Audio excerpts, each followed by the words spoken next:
Hello aspirants, welcome to the UPSC Analyzer. Today we will discuss newspaper analysis dated 9th of November 2022 और हमारा first news है India vision one word lotus in G20 logo symbol of hope. तो G20 की presidency India के पास आने वाली है, उसके लिए यहाँ पर थीम लोगो वेबसाइट वगैरह को लॉन्च किया गया है। तो अगर आपको यहाँ पर दिख रहा होगा तो G20 उसके नीचे लिखा है वसुधैव कुटुंबकम और लोटस का सिंबल है one earth one family one future. वसुधैव कुटुंबकम का मतलब होता है the word is one family. Prime Minister Narendra Modi on Tuesday unveiled the logo Earth juxtaposed with the lotus theme Vasudhaiv Kutumbakam. The word is one family, इसका meaning ये होता है, और one earth one family one future in the website of India's G20 presidency. तो कल हमने discuss किया था G20 में 19 कंट्रीज़ हैं और एक यूरोपियन यूनियन है, और बाकी आपको 19 कंट्रीज़ के नाम पता होने चाहिए। नेक्स्ट है take criticism of collegium in positive light must improve, justice Chandrachud. तो जस्टिस DY चंद्रचूड़ बने हैं 50th chief justice of India, और ये आज ही चार्ज ले रहे हैं। तो कुछ टाइम पहले हमने डिस्कस किया था कि जो किरण रिजिजू हैं लॉ मिनिस्टर, उन्होंने कलेजियम सिस्टम को ये कहा था कि इंडिया में जो जजेस हैं वो जजेस को ही अपॉइंट करते हैं। कलेजियम सिस्टम में बहुत ज़्यादा ओपेकनेस है, यहाँ पर ट्रांसपेरेंसी को इंक्रीज़ करने की ज़रूरत है। तो जस्टिस DY चंद्रचूड़ का ये कहना है कि ये सारी बातें ठीक हैं और कलेजियम सिस्टम में इम्प्रूवमेंट की ज़रूरत है, लेकिन हमें यहाँ पर क्या करना है, हमें यहाँ पर दो पहलू को बैलेंस करने की ज़रूरत है। पहला तो ये कि यहाँ पर ट्रांसपेरेंसी होनी चाहिए। दूसरी बात ये कि इसका मतलब ये नहीं है कि आप यहाँ पर छोटी छोटी डिटेल्स को पब्लिक स्क्रूटनी के लिए डाल दो, जिसकी वजह से यहाँ पर ज़्यादातर लोग सीख नहीं करेंगे जजशिप। तो ये एक प्रॉब्लम हो सकती है। Justice Chandrachud said there is a legitimate public interest in knowing कि यहाँ पर जजेस को कैसे अपॉइंट किया जा रहा है। ट्रांसपेरेंसी होनी चाहिए, no doubt, but we also need to preserve the privacy of the people, members of the bar और जजेस ऑफ द हाई कोर्ट, जो कि अंडर कंसिडरेशन है। अदरवाइज अगर यहाँ पर हर छोटी छोटी डिटेल को एक्सपोज करना स्टार्ट कर दिया जाएगा of our deliberations in the public scrutiny, तो नेट रिजल्ट ये हो सकता है कि बहुत सारे लोग यहाँ पर इंटरेस्टेड नहीं होंगे इन सीकिंग जजशिप। तो ये यहाँ पर एक प्रॉब्लम हो सकती है। नेक्स्ट हमारे एक्सटर्नल अफेयर्स मिनिस्टर रशिया गए हुए हैं, तो किस बारे में यहाँ पर बातचीत हुई वो हम डिस्कस करेंगे। Global south in acute pain return to table, Jaishankar to Russia. अब ग्लोबल साउथ यहाँ पर अक्यूट पेन में क्यों है, तो ग्लोबल साउथ रेफर किया जाता है डेवलपिंग और लेस डेवलप्ड कंट्रीज़ के लिए। तो ग्लोबल साउथ ये जो टर्मिनोलॉजी है ये रेफर की जाती है डेवलपिंग और लेस डेवलप्ड कंट्रीज़ के लिए। तो रशिया यूक्रेन वॉर चल रही है, जिसकी वजह से फर्टिलाइजर्स के प्राइसेस बहुत ज़्यादा हो चुके हैं, फूड के प्राइसेस बहुत ज़्यादा हो चुके हैं, ऑयल के प्राइसेस बहुत ज़्यादा हो चुके हैं, जिसकी वजह से ग्लोबल साउथ बहुत ज़्यादा सफ़र कर रहा है। तो हम यही चाहते हैं कि यहाँ पर ये जो वॉर है ये ख़त्म हो और दोनों ही पार्टीज़ यहाँ पर पीस की तरफ बढ़ें, डिप्लोमेसी और डायलॉग से रिजॉल्व करने की कोशिश किया जाए। Stating that the Ukraine conflict was a dominant feature in his discussions with Russian foreign minister, तो इनकी मीटिंग होती है रशियन फॉरेन मिनिस्टर के साथ। External affairs minister S Jaishankar said the global economy is too interdependent not to be impacted by a significant conflict, और global south जो है वो बहुत ज़्यादा पेन में है, specially after 2 years of the pandemic. Global south refer किया जाता है to the developing and less developed countries in Latin America, Asia, Africa and Oceania. तो आपको पता होना चाहिए जो ग्लोबल साउथ टर्मिनोलॉजी है इसका क्या मतलब है। Speaking after the bilateral talks, Jaishankar said India strongly advocates. तो हम यहाँ पर यही चाहते हैं कि डायलॉग और डिप्लोमेसी से ये जो भी प्रॉब्लम्स हैं इनको सॉल्व किया जाए, और वॉर इसका सल्यूशन नहीं है। And is on the side of the peace. तो हम यहाँ पर किसी की साइड नहीं, हम यहाँ पर रशिया या यूक्रेन की साइड नहीं है, हम यहाँ पर पीस की साइड है, और हम ये चाहते हैं कि इंटरनेशनल लॉ और support for the UN charter इसकी रिस्पेक्ट होनी चाहिए। On buying cheap Russian oil, तो हमने ये क्लियर कर दिया है कि इंडिया परचेजेस करता रहेगा, क्योंकि हमें बेसिकली अपने लोगों के इंटरेस्ट में काम करना है। इसके अलावा यहाँ पर हम रशिया के साथ जो ट्रेड कर रहे हैं वो रूपी रूबल का ट्रेड है। तो इंडिया पुशेस रूपी ट्रेड बियॉन्ड रशिया, कि हम रशिया के अलावा भी बाकी कंट्रीज़ के साथ जो ट्रेड करें वो रूपी में करें। इसकी वजह से इंटरनेशनलाइजेशन ऑफ रूपी होगा, रूपी को यूज़ किया जाएगा ट्रेड करने के लिए, जिसकी वजह से यहाँ पर रूपी की डिमांड भी बढ़ेगी और डॉलर के ऊपर जो हमारी निर्भरता है वो थोड़ी कम होगी। तो इंडिया पुशेस रूपी trade beyond Russia on the lines of an arrangement being worked out with Russia. India यहाँ पर टॉक्स में है with Sri Lanka, Maldives and multiple south east Asian, African and Latin American countries की यहाँ पर जो ट्रेडिंग है वो इंडियन रूपी में स्टार्ट किया जाए। अब यहाँ पर ट्रेडिंग अगर रूपी रूबल या यहाँ पर किसी कंट्री की लोकल करेंसी के साथ करना है तो उसके लिए एक वॉस्ट्रो अकाउंट खोलना पड़ता है। The countries in these geographies have shown interest in opening special रूपी वॉस्ट्रो और SRV accounts. A Vostro account is an account held by a bank that allows the customer, की जो कस्टमर है वो deposit कर सकता है money on behalf of another bank. तो यहाँ पर अगर ये कंट्रीज़ वॉस्टर अकाउंट खोलते हैं और रुपी में ट्रेड होता है तो ये अच्छी बात है। अब प्रॉब्लम ये है कि रशिया के साथ हमारा ट्रेड जो चल रहा है और $18 बिलियन का ट्रेड हो भी चुका है, लेकिन हमने यहाँ पर इंपोर्ट ज़्यादा किया है और एक्सपोर्ट कम किया है। तो इसका मतलब ये है कि रशिया के पास यहाँ पर बहुत ज़्यादा रुपी करेंसी आ जाएगी। तो रशिया इसका यूज़, वैसे तो रशिया से हम बहुत ज़्यादा डिफेंस खरीदते हैं, तो रशिया यूज़ कर सकता है इसको ऑफसेट ऑब्लिगेशन को फुलफिल करने के लिए। लेकिन बाकी कंट्रीज़ के साथ अगर हम यहाँ पर रुपी में ट्रेड कर रहे हैं और बहुत ज़्यादा ट्रेड डेफिसिट हो जाता है, तो वो जो कंट्रीज़ है वो उन रुपी करेंसी को यूज़ कर सकते हैं इंडिया में असेट्स को अक्वायर करने के लिए, जिसकी वजह से जो हमारी वल्नरेबिलिटी है एक्सटर्नल शॉक्स को लेकर वो यहाँ पर इंक्रीज़ हो जाती है। तो अगर रुपी इंटरनेशनलाइज होगा तो उससे रिलेटेड जो प्रॉब्लम है, उससे रिलेटेड जो चैलेंजेस है वो आपको पता होना चाहिए कि एक्सटर्नल शॉक्स को लेकर जो हमारी वल्नरेबिलिटी है वो इंक्रीज़ हो जाती है। लेकिन रशिया के साथ इंपोर्ट हमारा जो है वो ज़्यादा है, एक्सपोर्ट कम है, लेकिन ज़्यादा ऐसे कोई टेंशन की बात नहीं है क्योंकि रशिया से हम बहुत ज़्यादा डिफेंस इक्विपमेंट लेते हैं, तो रशिया को यहाँ पर ऑफसेट ऑब्लिगेशन को भी फुलफिल करना होता है। तो any rupee trade arrangement between India and a country which is a trade deficit with India may not be feasible in the long run. तो मैंने आपको बताया कि हम यहाँ पर बहुत ज़्यादा वल्नरेबल हो जाएंगे एक्सटर्नल शॉक्स को लेकर। Russia is an exception since the country is under sanctions and could use the rupee. तो यहाँ पर जो रशिया है वो रुपी को यूज़ कर सकता है ऑफसेट ऑब्लिगेशंस को फुलफिल करने के लिए under defence contracts. Under the Indian rupee arrangement banks in India क्या करेंगे, वॉस्टर अकाउंट को खोलेंगे, an account that an Indian bank will hold on behalf of another bank of correspondent banks of the partner country for trading. Indian importers can pay for the imports in rupee into these accounts, और इन earnings को यहाँ पर use किया जा सकता है Indian exporters को पे करने के लिए इन इंडियन रुपी। बाकी आप फर्स्ट पेज पर देख सकते हो, ज़्यादा इंपॉर्टेंट न्यूज़ नहीं है, लेकिन ये वाली न्यूज़ एक बार हम डिस्कस करते हैं। तो अगर आपको याद हो तो कुछ टाइम पहले हमने ये डिस्कस किया था कि जो फॉडर के प्राइजेस है वो बहुत ज़्यादा हैं। फॉर एग्जांपल यहाँ पर वीट मिल रहा था 22 रुपये किलो और यहाँ पर जो फॉडर चारा होता है ये मिल रहा था 20 रुपये किलो। तो डिफरेंस तो बहुत ज़्यादा कम है। इसके लिए यहाँ पर सरकार ने ये डिसाइड किया है कि फॉडर सेंट्रिक FPOs को बनाया जाएगा, fodder centric farmer producer organisation को बनाया जाएगा। 2 years after the Ministry of Fisheries, Animal Husbandry and Dairying proposed the formation and promotion of fodder-centric farmer producer organizations to address the fodder deficit। तो ये जो fodder deficit की problem है, जो चारे की कमी की प्रॉब्लम है, इसको यहाँ पर सॉल्व किया जाएगा और यहाँ पर fodder-centric FPOs को बनाया जाएगा। The government has designated the National Dairy Development Board as the implementing agency, और यहाँ पर टारगेट सेट किया गया है कि 100 सच FPOs को बनाया जाएगा इन 2022-23। क्यों ज़रूरत है, तो this comes a month after the Indian express ने रिपोर्ट किया था कि जो wholesale price index based fodder inflation है वो यहाँ पर 9 ईयर हाई पर जा चुका है 25.5% इन अगस्त 2022। और यहाँ पर हाईलाइट किया गया था कि बहुत ज़्यादा हार्डशिप फेस की जा रही है बाय द रूरल फैमिलीज़ जिनका लाइवलीहुड यहाँ पर लाइव स्टॉक के ऊपर डिपेंडेंट है। तो फॉडर के प्राइसेस बहुत ज़्यादा हो गए थे, तो फॉडर डेफिसिट की प्रॉब्लम को सॉल्व करने के लिए यहाँ पर FPOs बनाए जाएंगे जो कि फॉडर सेंट्रिक होंगी। अब हम चलते हैं आगे। ये आपको न्यूज़ बहुत इंपॉर्टेंट लग रही होगी, कुंभकोणम टू US इंपॉर्टेंट नहीं है हमारे एग्जाम पर्सपेक्टिव से। अब हम चलते हैं आगे। India's first private launch vehicle all set for maiden flight. तो इंडिया ने यहाँ पर प्राइवेट सेक्टर के लिए स्पेस सेक्टर खोला था 2020 में। तो India opened up the space sector in 2020 to increase its share in the global commercial space sector country despite being one of the leading space faring nations. तो हम यहाँ पर सिर्फ अकाउंट करते हैं 2% of the commercial space market, तो इसको यहाँ पर इंक्रीज करने की ज़रूरत है।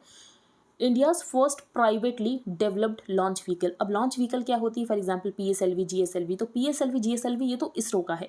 जो प्राइवेटली डेवलप्ड लॉन्च व्हीकल जो इंडिया का पहला है उसका नाम है विक्रम-S, और इसको बनाया है हैदराबाद बेस्ड स्काई रूट ने।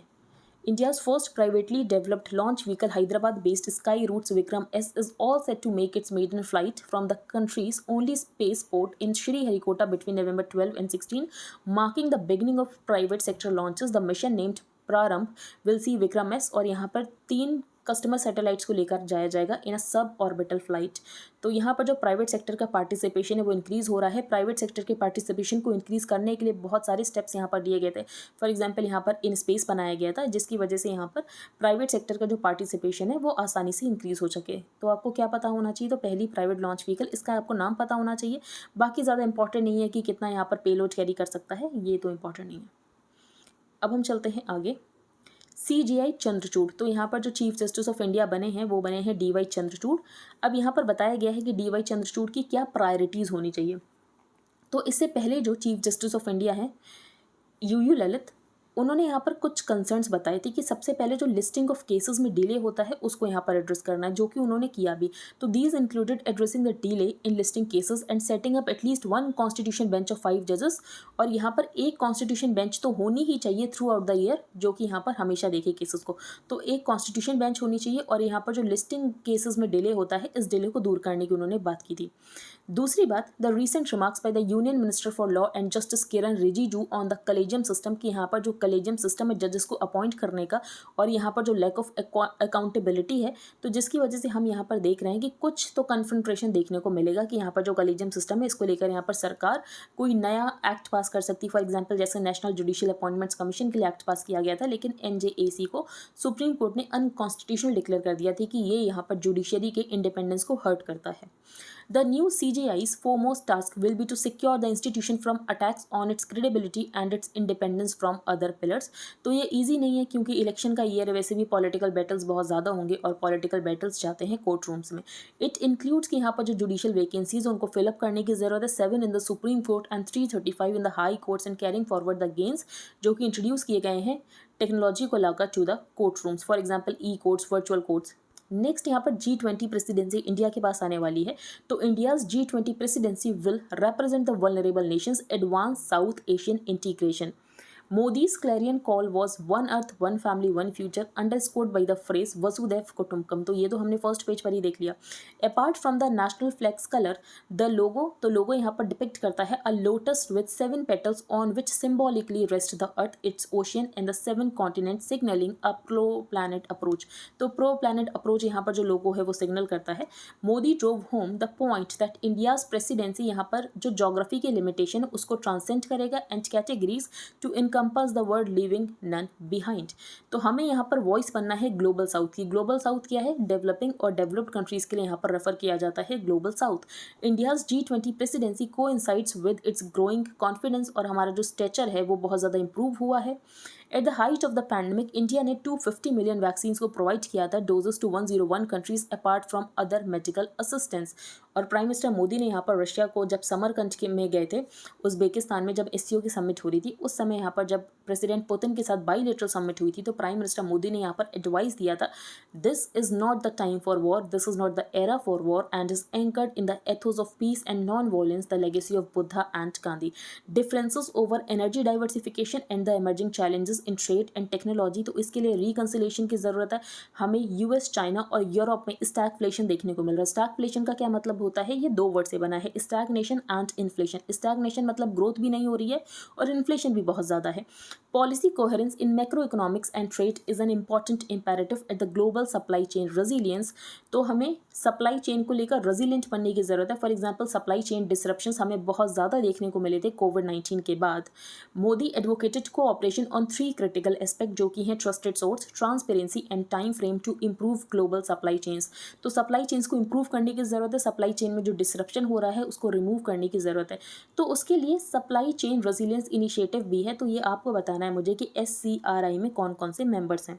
India's commitment to digital transformation will be a key element in forging an accessible and inclusive digital public architecture. For example हमारी सक्सेस दिखती है UPI से, आधार ऑथेंटिकेशन से, डायरेक्ट बेनिफिट ट्रांसफर से। The countries exemplary success with the unified payments interface, direct benefits transfer and Aadhaar authentication. The use of the CoWIN platform जिसकी वजह से हमने यहाँ पर वैक्सीन की एक्सेस प्रोवाइड की, इक्विटी प्रोवाइड की वैक्सीन में। India has made a strong pitch for a TRIPS waiver, और यहाँ पर वैक्सीन प्रोडक्शन इक्विटेबल तरीके से हो सके, सबको यहाँ पर इक्विटेबल एक्सेस मिल सके, उसके लिए हमने यहाँ पर पिच किया था कि वैक्सीन प्रोडक्शन में ट्रिप्स का वेवर होना चाहिए। As economies everywhere move rapidly towards digitalization, it is important to develop a consensus कि open source, open application programming interface होना चाहिए जिसमें यहाँ पर जो private sectors है वो innovate कर सके। लास्ट ईयर COP26 कहाँ पर हुई थी? ग्लासगो UK में। तो वहाँ पर प्राइम मिनिस्टर ने बात की थी, प्राइम मिनिस्टर मोदी ने बात की थी मिशन लाइफ की। अगर हमें यहाँ पर क्लाइमेट चेंज से डील करना है तो हर इंडिविजुअल को भी अपनी लाइफस्टाइल में चेंज लाने की ज़रूरत है। तो आपको यहाँ पर माइंडलेस कंजम्पशन नहीं करना है, आपको यहाँ पर माइंडफुल और डेलिब्रेट कंजम्पशन करना है। At the COP26 in Glasgow, तो COP27 कहाँ हो रही है? ये हो रही है, अभी चल रही है इजिप्ट शर्म एल शेख में, और COP26 हुई थी ग्लासगो यूके में। Modi proposed mission life which places individual behaviour at the centre of the global climate action narrative. तो यहाँ पर एज एन इंडिविजुअल भी आपकी कुछ रिस्पॉन्सिबिलिटी बनती है कि क्लाइमेट चेंज को लेकर आप यहाँ पर कुछ स्टेप्स लो, आपको अपना लाइफस्टाइल थोड़ा चेंज करने की ज़रूरत है। आपको यहाँ पर माइंडलेस कंजम्पशन नहीं करना है, आपको यहाँ पर माइंडफुल और डेलिब्रेट कंजम्पशन करना है। COP26 जो ग्लासगो में हुई थी, प्राइम मिनिस्टर ने वहाँ पर पंचामृत के टारगेट्स दिए थे, जिसमें सबसे इंपॉर्टेंट टारगेट ये था कि इंडिया नेट जीरो हो जाएगा बाई 2070। तो पीएम मोदी पंचामृत अनाउंसमेंट्स एट COP26, तो पहला टारगेट ये था कि हम 2070 तक हो जाएंगे net zero. Non fossil energy capacity to 500 gigawatt by 2030, 50% of energy requirement through renewables by 2030, reduction of carbon emissions by 1 billion tons by 2030, and the reduction of carbon intensity in the Indian economy to less than 45% by 2030। तो ये आपको पता होना चाहिए, पंचामृत आपको पता ही होने चाहिए। The G20 presidency will provide India with an opportunity to give impetus to several of its initiatives, especially in the solar, wind and hydrogen. With the EU, Japan and the US, और यहाँ पर one sun one word one grid की बात की गई है, जो कि प्राइम मिनिस्टर मोदी ने मूट किया था at the international solar alliance इन 2018। तो one sun one word one grid का मतलब ये है कि जो सोलर एनर्जी है उसको यहाँ पर ग्रिड से ट्रांसफ़र किया जा सके। मल्टीलेटरल इंस्टीट्यूशंस में रिफॉर्म की ज़रूरत है। तो जब G20 प्रेसिडेंसी हमारे पास आएगी तो हमें इस भी मुद्दे को उठाने की ज़रूरत है कि मल्टीलेटरल इंस्टीट्यूशंस में यहाँ पर रिफॉर्म की ज़रूरत है। With the global population expected to cross 8 billion this year, one is reminded of the Gandhi's caution कि वर्ड के पास यहाँ पर सबकी नीड के लिए तो इनफ है, लेकिन किसी के ग्रीड के लिए नहीं है।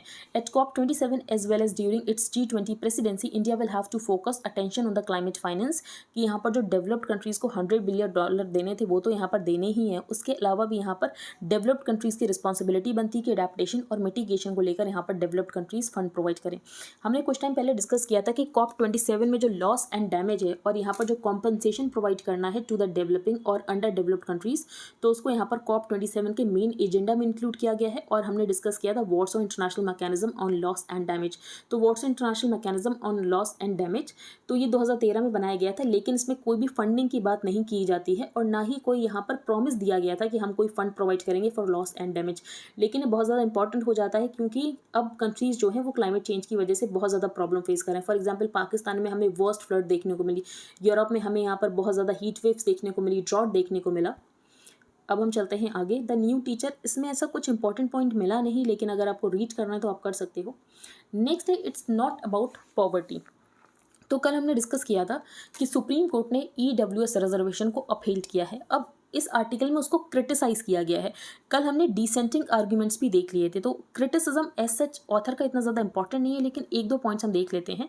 और ऑथर ने जिस तरीके से इसको यहाँ पर दिखाया है वैसा तो आप बिल्कुल नहीं लिख सकते। फॉर एग्जाम्पल ऑथर का ये कहना है, but the spirit behind the EWS law achieves exactly what it aims for and struggles so hard to avoid, stating openly कि यहाँ पर रिजर्वेशन प्रोवाइड किया गया है for the Hindu upper caste. तो ये तो आप वैसे भी आंसर राइटिंग में नहीं यूज़ कर सकते हो, reservation for the Hindu upper caste. और ऑथर ने ये कहा है कि अगर आप यहाँ पर इकोनॉमिक मार्जिनलाइजेशन को ट्रीट कर रहे हो तो एक्चुअली आप ये कर नहीं रहे हो, क्योंकि अगर आपने यहाँ पर 8 लाख का क्राइटेरिया सेट कर दिया है EWS के लिए तो ये बहुत ज़्यादा है। एनी इल्यूजन, और 8 लाख के क्राइटेरिया का मतलब ये है कि 90% ऑफ द पॉपुलेशन यहाँ पर EWS क्राइटेरिया में फॉलो जाएगी। Any illusions that this is a step forward in the fight against poverty can easily be laid to rest. अगर आप यहाँ पर EWS स्कीम को कंपेयर करोगे एंटी पॉवर्टी स्कीम से, though estimating poverty after 2011 is difficult, क्योंकि यहाँ पर डेटा नहीं है। The most recent rural and urban all India poverty lines को पैक किया गया है 972 and ₹1407 respectively, taking the average to be रफली ₹1200 पर पर्सन पर मंथ। तो यहाँ पर जो ईयरली कंजम्पशन एक्सपेंडिचर हुआ है वो है 72,000 का, और आपने यहाँ पर EWS के लिए जो एलिजिबिलिटी लिमिट रखी है वो रखा है 8 लाख पर एनम। तो इसका मतलब ये है कि जो 90% पॉपुलेशन इंडिया की वो EWS में फॉलो जाएगी। तो this is more than 11 times this amount. Clearly economic weakness has nothing to do with the poverty. तो यहाँ पर ऑथर ने बेसिकली जो आर्गूमेंट दिया है वो मैंने आपको बता दिया। नेक्स्ट हम चलते हैं आगे, letter to the new CGI। अब इस आर्टिकल में आपको 5 पॉइंट्स मिलेंगे जो कि आप यूज़ कर सकते हो कि जुडिशरी में क्या रिफॉर्म्स की ज़रूरत है। तो ऑथर ने तो यहाँ पर डी वाई चंद्रचूड़ को लेटर लिखा है कि यहाँ पर उनको क्या करने की ज़रूरत है। On November 9th the president of India will administer the oath of office to the 50th chief justice of India. तो CJI को कौन ओथ दिलाता है? President. Justice D Y Chandrachud assumes the office of CJI at a critical time when there are a lot of expectations from the judiciary. सबसे पहला यहाँ पर जो लॉ मिनिस्ट्री ने कहा था, लॉ एंड जस्टिस मिनिस्टर किरण रिजिजू ने, इनका ये कहना था should the judiciary run the country और शुड द इलेक्टेड गवर्नमेंट। तो यहाँ पर सेपरेशन ऑफ पावर्स होना बहुत ज़रूरी है। बहुत केसेस में हमने ये देखा है कि जुडिशियल ओवररीच हमें देखने को मिलती है। Now if the judiciary starts framing the rules, और यहाँ पर जुडिशरी ये डिसाइड करेगी कि कौन सी रोज कहाँ बननी चाहिए। तो यहाँ पर गवर्नमेंट किस लिए है? यहाँ पर लोगों ने गवर्नमेंट को इलेक्ट करके भेजा है और ये काम गवर्नमेंट का है पॉलिसी मेकिंग का, ना कि जुडिशरी का। The first is the appointment of जजेस। तो यहाँ पर जजेस के अपॉइंटमेंट में ट्रांसपेरेंसी की ज़रूरत है। It is important that the appointment process commits itself to the 3 values. तो पहला ये है कि ट्रांसपेरेंसी और इंटेग्रिटी होनी चाहिए, मेकिंग कॉन्शियस एफर्ट्स की डाइवर्सिटी और इंक्लूजन होना चाहिए, और यहाँ पर विमेन जजेस के ऊपर भी स्पेशली फोकस करने की ज़रूरत है। Making conscious efforts to promote diversity and inclusion with stronger emphasis on including women in the higher judiciary and attaching importance to the competence and abilities of the individuals. और यहाँ पर ज़्यादा seniority के ऊपर फोकस करने की ज़रूरत नहीं, आपको यहाँ पर कॉम्पिटेंस के ऊपर फोकस करने की ज़रूरत है। तो ये यहाँ पर दिया गया है पहला सजेशन। दूसरा, ट्रेनिंग और कैपेसिटी बिल्डिंग के ऊपर यहाँ पर स्पेशल फोकस और अटेंशन देने की ज़रूरत है। The second aspect that needs attention is training and capacity building. The nature of law and legal institutions has gone through dramatic transformations in the last few decades. तो यहाँ पर training और capacity building करने की ज़रूरत है। Also important is the technological upgradation for democratising access to justice. तो यहाँ पर जस्टिस को लेकर एक्सेसिबिलिटी बढ़े, उसके लिए टेक्नोलॉजिकल अपग्रेडेशन करने की ज़रूरत है।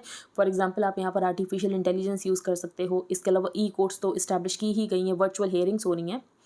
Fourth is the establishment of the national lawyers academy. तो यहाँ पर नेशनल लॉयर्स अकेडमी बनाने की ज़रूरत है फॉर द सोल पर्पस कि लॉयर्स को प्रिपेयर किया जाए for the future. Finally it is necessary कि जो लीगल एजुकेशन है उसके लैंडस्केप को बदलने की ज़रूरत है। The future of the legal profession and the judicial fraternity is dependent कि यहाँ पर जो लॉ स्कूल्स है उनका स्टेट कैसा है। तो लॉ स्कूल्स और लीगल एजुकेशन, इसके लैंडस्केप को बदलने की ज़रूरत है, तभी यहाँ पर जो ग्रेजुएट्स की क्वालिटी है वो इम्प्रूव हो सकती है। एक्सटेंडिंग सोशल जस्टिस, कल हमने EWS को बहुत ज़्यादा डिटेल में डिस्कस किया है। तो अगर आपको यहाँ पर इंडियन एक्सप्रेस के हाईलाइटेड पोर्शन की PDF चाहिए plus static portion related to every topic, तो वो आपको मिल जाएगा। ये आपको कॉस्ट करेगा 100 रुपीज़ पर मंथ। इसके लिए आपको क्या प्रोसीजर फॉलो करना है? तो सबसे पहले आपको अपने टेलीग्राम अकाउंट का एक यूज़र नेम रखना है। Then you have to change your privacy settings. For that आपको सेटिंग्स में जाना है, then privacy and security, then groups and channels, who can add me to the group chats, वहाँ पर आपको एवरीबडी चूज़ करना है। You can pay via UPI to the mentioned UPI ID and then you have to send payment proof along with your Telegram user ID to the mentioned email ID। Second programme है current affairs mentorship programme, जिसमें current affairs को detail में cover किया जा रहा है। आपको in depth understanding provide कराई जाएगी। करंट अफेयर्स को सेवरल सोर्सेज से कवर किया जा रहा है। जो भी सोर्सेज UPSC के लिए रेलेवेंट है उनसे करंट अफेयर्स को कवर किया जा रहा है। करंट अफेयर्स मेंटरशिप प्रोग्राम में आपको डेली लेक्चर्स मिलेंगे, आपको डेली PDFs मिलेंगी, आपको डेली क्विजेस मिलेंगे, पर्सनल डाउट क्लियरिंग सेशंस होंगे, और जो स्टैटिक पोर्शन करंट अफेयर्स से रिलेटेड होगा उसको डिटेल में डिस्कस किया जाएगा। ये सीरीज़ आपके प्रीलिम्स के लिए भी यूज़फुल रहेगी एंड आपके मेंस के लिए भी यूज़फुल रहेगी। इसका प्राइस है 2000 rupees per month. And if you are interested, then you can make payment via UPI to the mentioned UPI ID, and then you have to send your name, email ID, mobile number proof of payment to the mentioned email ID. Wait for some time to get added to the premium group, जहाँ पर आपको daily link मिलेगा for the videos. तो यहाँ पर worldly wise mentioned है, justice will not be served until those जो कि उस इंसिडेंट से अनफेक्टेड हैं। तो अगर वो यहाँ पर आउटरेज्ड नहीं है, अगर उनके अंदर गुस्सा नहीं है, उनके अंदर आक्रोश नहीं है, तो justice will not be served until those who are unaffected are as outraged as those who are, and this is by Benjamin Franklin. तो जस्टिस तब तक सर्व नहीं होगी जब तक जो अनअफेक्टेड है, जिनको उस इंसिडेंट से कोई फ़र्क ही नहीं पड़ता, अगर उनके अंदर आक्रोश नहीं है, उनके अंदर गुस्सा नहीं है, तो यहाँ पर जस्टिस सर्व नहीं होगी। तो ये यहाँ पर वर्डली वाइज है। फॉर एग्जाम्पल आप इसको यूज़ कर सकते हो कि अभी अंकिता भंडारी का केस हुआ, तो बहुत ज़्यादा यहाँ पर देखने को मिला कि लोग यहाँ पर सड़कों पर आ रहे हैं, लोग उस केस से अनफेक्टेड हैं, लेकिन लोग यहाँ पर संवेदनशील हैं, उनको लगा कि उनको गलत हुआ और वो यहाँ पर रोड पर आए, तो जिसकी वजह से हमने देखा कि पुलिस और अथॉरिटीज़ ने भी काफ़ी तेज़ी में काम किया। और फॉर एग्जाम्पल आप देख सकते हो कितने ज़्यादा रेप केसेस होते हैं, लेकिन सब में तो यहाँ पर जो जनता है वो सड़कों पर नहीं आती, जिसकी वजह से यहाँ पर अथॉरिटीज़ भी उस तरीके से काम नहीं करती हैं। तो justice will not be served until those who are unaffected are as outraged as those who are, and this is by Benjamin Franklin. अब हम चलते हैं आगे। Restricted herbicide glyphosate and the larger GM question. तो सबसे पहला fact तो आपको यही पता चल गया कि जो ग्लाइफोसेट है ये यहाँ पर हर्बिसाइड है और सरकार ने इसको रेस्ट्रिक्ट किया है, इसके यूज़ को रेस्ट्रिक्ट किया है। क्यों इसके यूज़ को रेस्ट्रिक्ट किया है? क्योंकि कुछ स्टडी से ये पता चला है कि ये यहाँ पर कार्सिनोजेनिक होता है ह्यूमंस के लिए, ये ह्यूमन में कैंसर कॉज कर सकता है। तो ग्लाइफोसेट एक हर्बिसाइड है। The union agriculture ministry has restricted the use of glyphosate, क्योंकि ये पता चला है कि ये प्रॉबेबली यहाँ पर कार्सिनोजेनिक होता है। This comes even as the supreme court on November 10 is about to take up a plea seeking a ban on all herbicide tolerant crops including transgenic hybrid mustard and cotton। Glyphosate क्या होता है? ये herbicide होता है जो कि weeds को किल करने के लिए यूज़ किया जाता है। वीड्स क्या होते हैं? अनडिजायरेबल प्लांट्स, और वीड्स यहाँ पर क्रॉप के साथ कॉम्पीट करते हैं न्यूट्रिशन के लिए, सनलाइट के लिए, तो वीड्स को यहाँ पर मार देना ही अच्छा होता है। तो या तो यहाँ पर जो फार्मर है वो अपने हाथ से वीड्स को निकाले, पहला सोल्यूशन ये हो सकता है, लेकिन ये बहुत ज़्यादा टाइम कंज्यूमिंग हुआ। तो दूसरा सोल्यूशन क्या हो सकता है? यहाँ पर हर्बिसाइड को यूज़ किया जा सकता है। It is a herbicide used to kill weeds. तो वीड्स यहाँ पर अनडिजायरेबल प्लांट्स होते हैं जो कि क्रॉप्स के साथ कॉम्पीट करते हैं for nutrients, water and sunlight. Since weeds basically grow at the expense of crops, इसीलिए फार्मर्स को या तो उनको मैनुअली रिमूव करना होता है, हाथ से आप रिमूव करो, या तो आप यहाँ पर हर्बिसाइड्स को स्प्रे कर सकते हो। Glyphosate is a broad spectrum herbicide जो कि यहाँ पर वाइड रेंज ऑफ वीड्स को कंट्रोल करता है।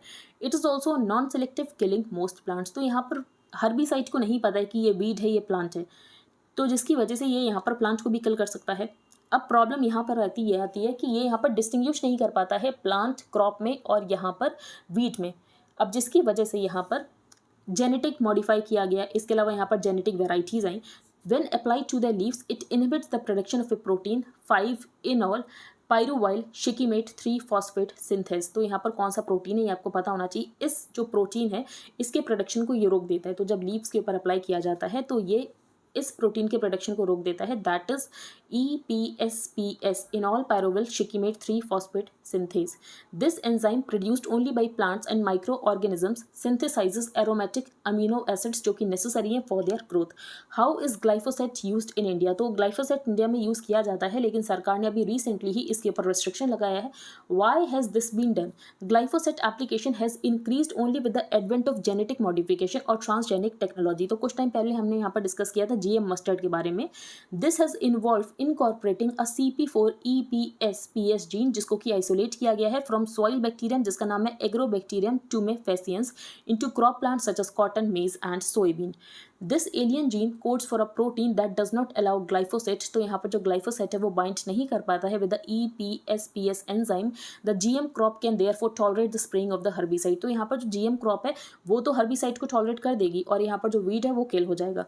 तो यहाँ पर जो हर्बिसाइड है वो डिस्टिंग्विश नहीं कर पा रहा था between the crop and the wheat, तो उसका सोल्यूशन यहाँ पर निकाला गया, वो निकाला गया GM क्रॉप। तो GM क्रॉप जो है यहाँ पर वो टॉलरेट कर सकती है स्प्रेइंग ऑफ द हर्बिसाइड और सिर्फ यहाँ पर वीट की ही किलिंग होगी। In 2019 alone some 81.5 million hectare were planted world wide with herbicide tolerant GM crop. तो इंडिया में सिर्फ अभी तक एक ही क्रॉप के कमर्शियल कल्टिवेशन को अप्रूवल मिला है, that is BT cotton. In India the only GM crop officially under commercial cultivation is BT cotton और इसमें 2 एलियन जीन से Cry1AC एंड Cry2AB जो कि लिए गए हैं from the soil bacterium Bacillus thuringiensis that code for protein जो कि टॉक्सिक होता है to the American bollworm, spotted bollworm and tobacco caterpillar insect pest. Neither the center nor states have succeeding in stopping the cultivation of illegal HT cotton। तो BT cotton को तो यहाँ पर approval है लेकिन यहाँ पर HT BT कॉटन को अप्रूवल नहीं है। तो यहाँ पर HT कॉटन को अप्रूवल नहीं है लेकिन उसके बाद भी यहाँ पर इलीगल कल्टीवेशन हो रहा है। How valid are the health concerns over the glyphosate? तो जो ग्लाइफोसेट है ये प्रोबेबली कार्सिनोजेनिक है टू ह्यूमंस, लेकिन बाद में बाकी स्टडीज हुई तो ये पता चला कि प्योर ग्लाइफोसेट यहाँ पर कार्सिनोजेनिक है, लेकिन जो यूज़ किया जाता है हर्बिसाइड के लिए तो वो यहाँ पर प्योर नहीं होता, वो यहाँ पर डाइल्यूटेड फॉर्म होती है। The Union Environment Ministry's Genetic Engineering Appraisal Committee on October 18 recommended the commercial release of Delhi University's GM hybrid mustard. This crop can tolerate glufosinate ammonium, a non selective herbicide जो कि similar होता है glyphosate की तरह। तो second क्या है discuss किया हमने, ग्लूफोसिनेट अमोनियम जो कि नॉन सेलेक्टिव हर्बिसाइड जो कि सिमिलर होता है ग्लाइफोसेट का। तो अगर आप यहाँ पर PDF बाई करोगे तो उसमें आपको सब कुछ मिल जाएगा। फॉर एग्जांपल DMH11 क्या है, GM मस्टर्ड क्या है, लेकिन अगर आप नहीं कर रहे हो तो आपको खुद से रीड करना है कि यहाँ पर जो जीएम मस्टर्ड है उसमें कौन से सॉइल बैक्टीरियम को यूज़ किया गया है, कौन से जीन को यूज़ किया गया है, तो ये सब आपको पता होना चाहिए। तो ये आपकी रिस्पॉन्सिबिलिटी रीड करना। अगर आप पीडीएफ लोगे तो उसमें आपको सारी इन्फॉर्मेशन मिल जाएगी। और वैसे मैं इंडियन एक्सप्रेस में भी इसको डिस्कस कर चुकी हूँ, तो अगर आप पहले के इंडियन एक्सप्रेस पढ़ते होगे तो आपको ज़रूर पता होगा कि DMH11 क्या है और यहाँ पर जीएम मस्टर्ड क्या है। Next, red flags over green washing. Green washing का क्या मतलब होता है? इस बार प्रीलिम्स में टर्म आया था कि ग्रीन वॉशिंग का क्या मतलब होता है, ऑब्जेक्टिव क्वेश्चन था वो। तो ग्रीन वॉशिंग का जो मतलब होता है वो ये होता है कि आप यहाँ पर क्लाइमेट चेंज को लेकर स्टेप्स ले नहीं रहे हो, लेकिन आप यहाँ पर शो कर रहे हो कि आपके जो स्टेप्स हैं वो क्लाइमेट चेंज को लेकर बहुत ज़्यादा हैं। तो बेसिकली झूठ बोलना, झूठ तरीके से यहाँ पर पेश करना है कि आप यहाँ पर क्लाइमेट चेंज को लेकर आप बहुत क्लाइमेट फ्रेंडली स्टेप्स ले रहे हो, लेकिन एक्चुअली आप ऐसा कर नहीं रहे हो और आप यहाँ पर एग्जैजरेट करके बढ़ा चढ़ा कर चीज़ें दिखा रहे हो।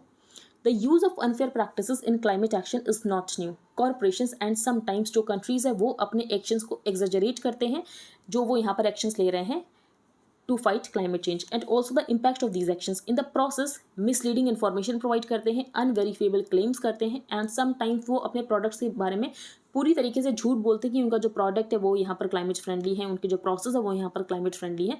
फॉर एग्जांपल फोक्सवैगन का जो यहाँ पर स्कैंडल आया था कि जो उनका ये कहना है कि उनकी जो टेक्नोलॉजी है, जो वो डीजल यूज़ कर रहे हैं वो ग्रीन डीजल है और इसकी वजह से एमिशंस कम हो रहे हैं, लेकिन वो ऐसा झूठ बोल रहे थे, ऐसा कुछ था नहीं।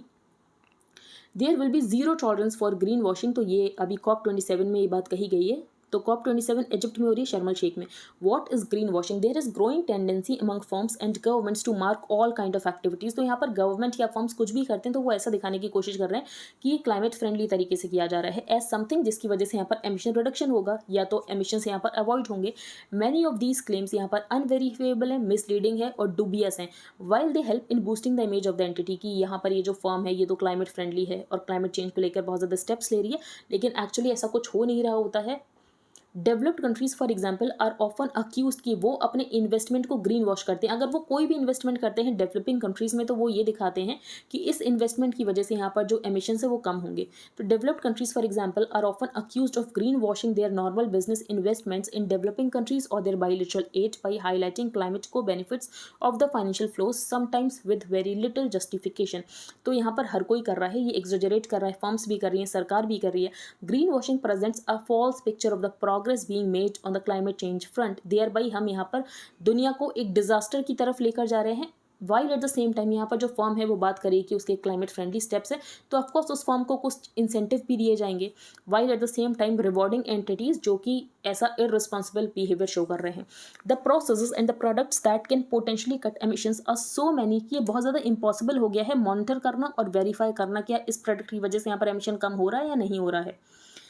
क्रेडिट्स एंड ऑफसेट्स, तो यहाँ पर कार्बन ट्रेड की बात की गई। कार्बन ट्रेड एक लेजिटिमेट एक्सरसाइज है, कार्बन मार्केट को यहाँ पर बनाया गया था अंडर द क्योटो प्रोटोकॉल और जिसकी वजह से यहाँ पर कंट्रीज ने काफ़ी कार्बन क्रेडिट्स को अर्न भी किया था।